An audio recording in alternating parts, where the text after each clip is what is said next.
Good morning gang, it is Sunday, no days off. We want this car done, we need this car done before the shows start happening. Because when the shows start happening, well, even if I just want to go to the shows, I've got no cars to go and stand with at the minute. And B, I do the drift demos at the show, so I need a car to do the drift demo, so we need to get this car bloody done. Although the engine started, we're still miles off. We spent a whole day yesterday just trying to get the steering knuckle to fit, and I'm pretty confident that we've actually got that done.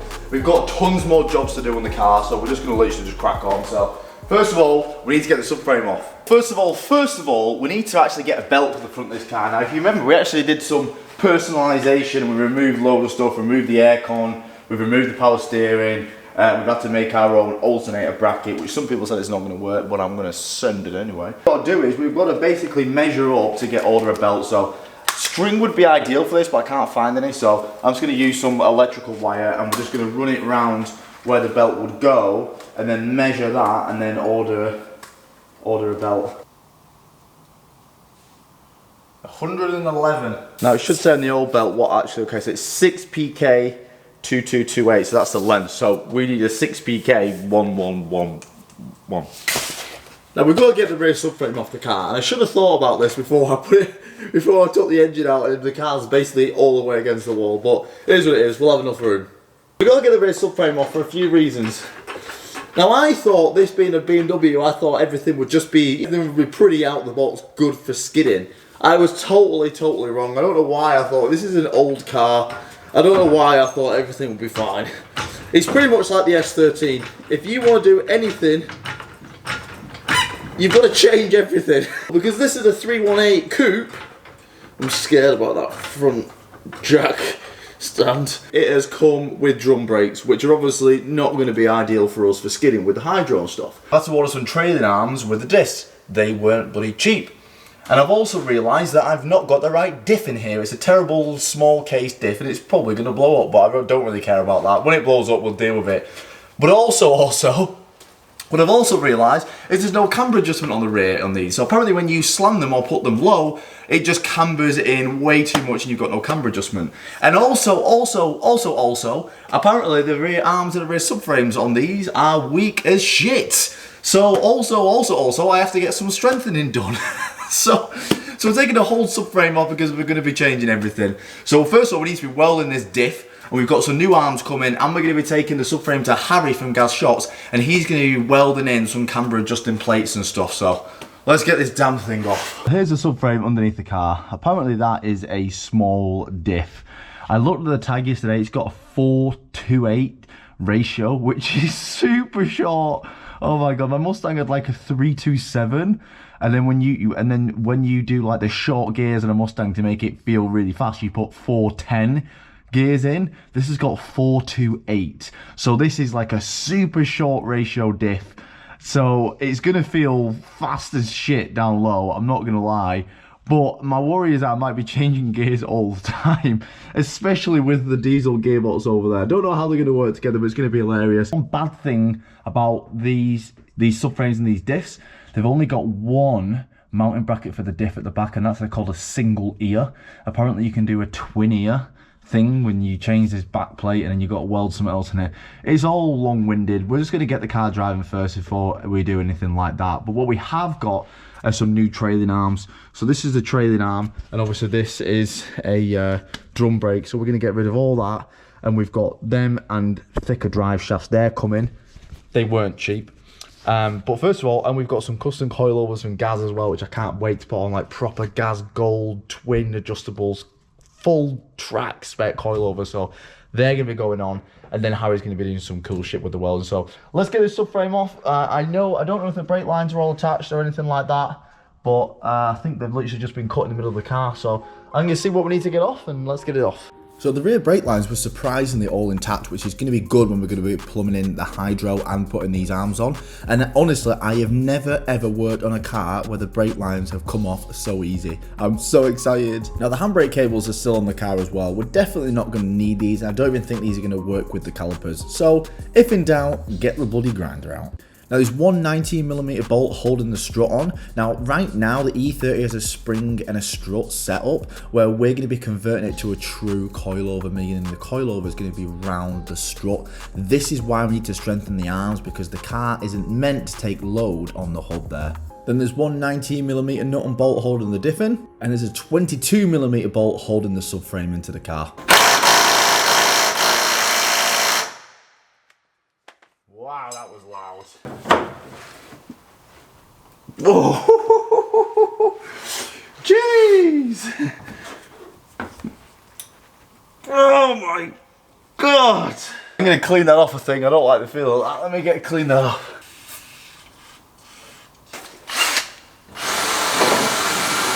Let's try one more. And if not, I'm getting a heat on that, because that felt horrible. It's turning, but it don't feel good. Oh, alright. Yes! Realistically, that's everything. So the subframe, where's this bolt? Oh, it's a diff bolt. The subframe should come down. We might need to pry it off a little bit. Yeah, we're gonna have to pry it off.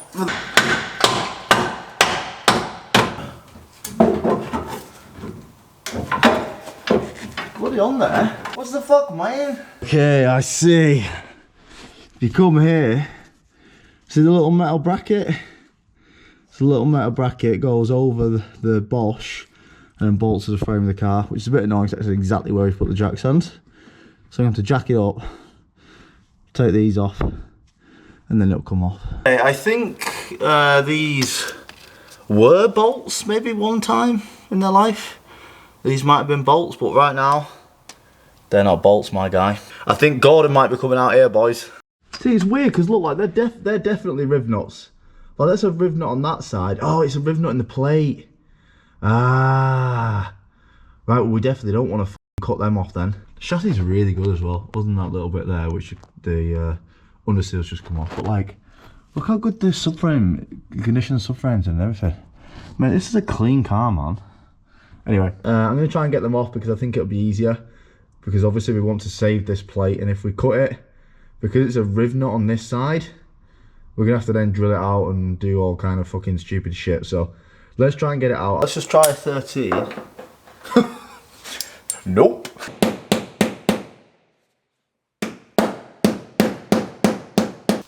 Oh, my stud removers. I forgot about these. If I literally forgot about these. These are the best things ever. Honestly, right, watch this, guys. These are one of the best tools you will ever buy. Let's just try 13 first. Best tool you'll ever buy. Watch this. Got it. Told you. These are the best tools. Honestly, these I've just got like these. Literally, I've got a little set. These are from Screwfix. They're like £11 or something. There is. You've got to get a set of these guys, honestly. Right, here we go. Second time lucky. There we go. There we go.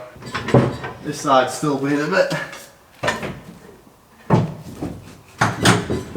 I think it's going to come now. There's nothing else. For God's sake. Okay, so this isn't ideal. The bush, the outer bush, has just fully come away from the inner bush. So when I pull down on the, see it, it's actually not pulling down the centre bush. So I'm going to give the centre bush a few taps with a hammer. Hopefully that just frees it up, but it's not pulling down it, so we definitely need some subframe bushes as well. Right, what we're going to try and do is, the bush is ruined, so I'm just going to get a drill bit. And I'm just going to try and fully separate it from the inner bush. At least then, I can just drop the frame and then find a way to get this inner bush off. Right, I had to just get a blowtorch on it and melt some of the rubber. There we go. We've still got a bit of an issue. That was so scary using that blowtorch. Because like, I'm the only one in here. And I've just put all my fuel tank in here. So that was horrible. I found that this is a very common issue of them welding themselves to the stud And I'm not going to lie, I've just watched a couple of people have lots of issues trying to get them off. So we've got to try and get them off. So first of all, I'm going to heat the living daylife out of it with a blowtorch. And luckily, it's not round. You can actually get some grips on there. So I'm going to heat the living shit out of it with a blowtorch. Some guys have had to cut it with a grinder, put a hole in it with a grinder and make the hole, and then try to spin it and everything. But we've got a lot of blowtorches here. So I'm going to put a lot of heat on it and see if I can just get it moving.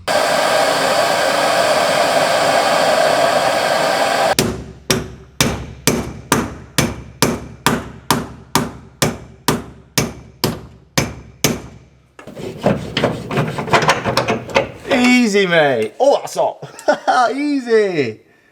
Honestly, people were struggling now for hours, and that wasn't moving. So, mate, blowtorch, add that to the list of tools that you need. Pull this bitch out, and let's tidy up, because the amount of shit on the floor from doing that is making me feel a bit sick. Hate dirt.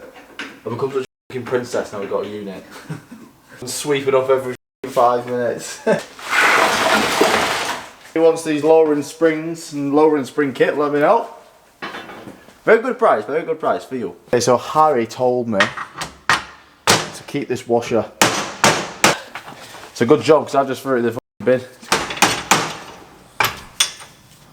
So we actually need to get these subframe bushes out now as well. But I can't, I've not got an air chisel. And I know that one of the guys in here has. So I'm not going to spend all day doing this. I can just wait till tomorrow, get an air chisel, and they'll come out 10 times faster. Just go, and then they'll fall out, where I'm probably going to spend about 2 hours with a hammer and a chisel. I'm working smart here. I've just asked Harry what does he need, and he doesn't need the arms.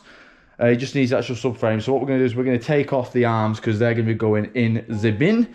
Because when our new arms come with our discs, they're going to be going on. So we'll get them off.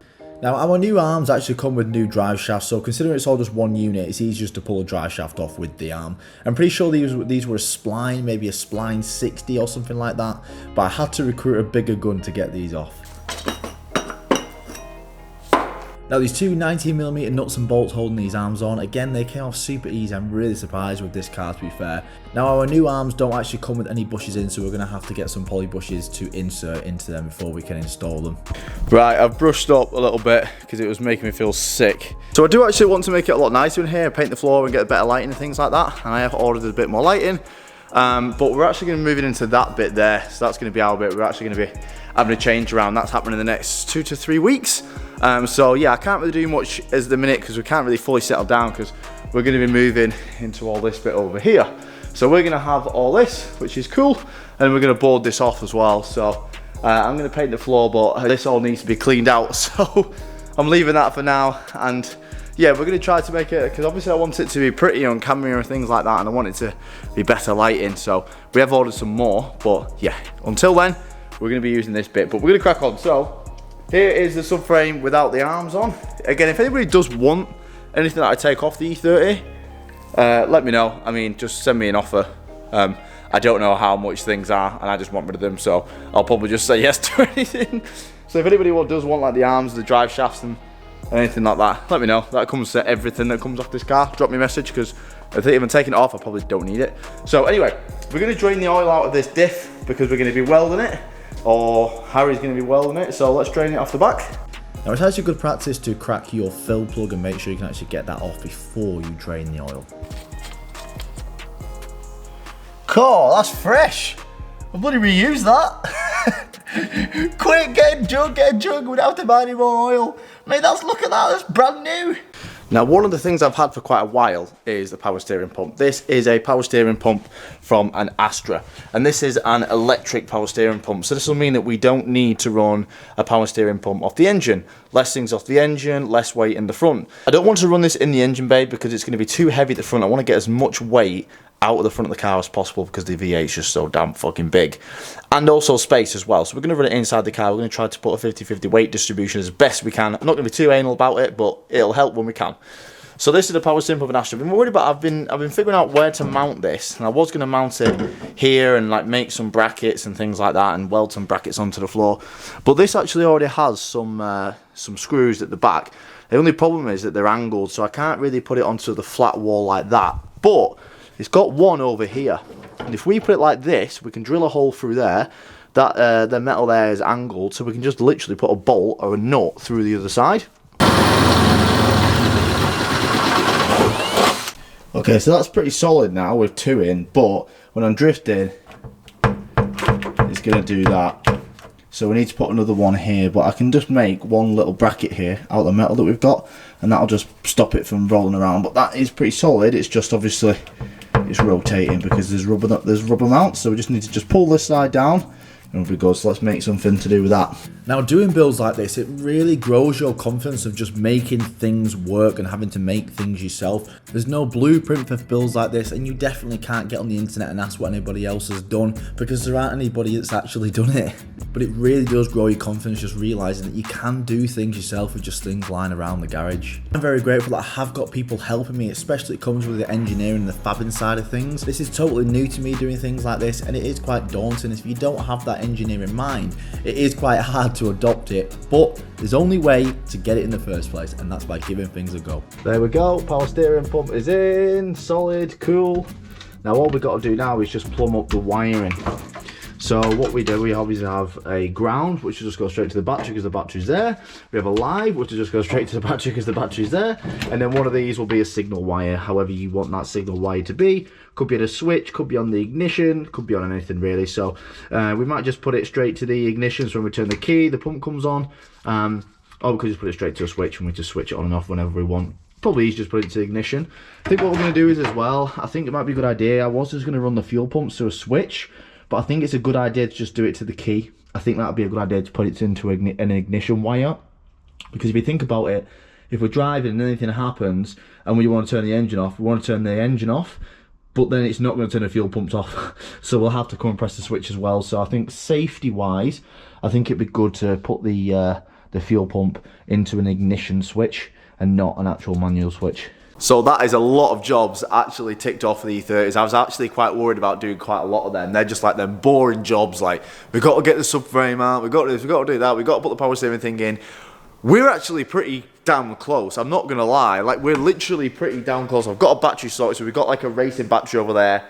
So that can just go straight onto the power steering pump. The lines can go straight into there for the fuel lines, the wiring for the fuel lines. Literally all we've got to do really is put the engine in, put the gearbox on, get a prop made, weld the diff, get some subframe bushes, put our new arms on, run the brake lines, run the hydro lines, run the clutch line, make sure the clutch works, bleed the clutch, put the radiator in, make some brackets to the radiator, put the body kit on, put the windows in, get a windscreen, put the roof on, make an exhaust. Okay, we've got quite a little bit left to do, but we're a lot closer than we was yesterday. So I love you all, and we'll see you in the next one.